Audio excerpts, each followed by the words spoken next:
Look guys, this is an amazing sky. Oh, you can see they have a look number 4 and letter V and double V. You can see double V.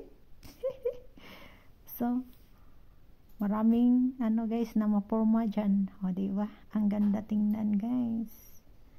Ang ganda. Sobrang ganda. Ganda talaga. Yan, number 4.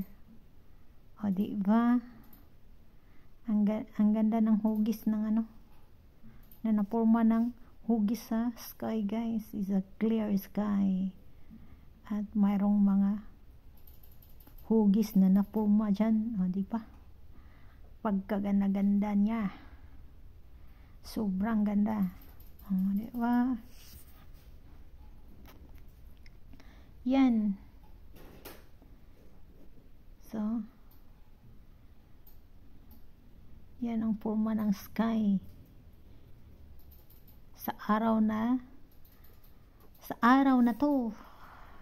So, that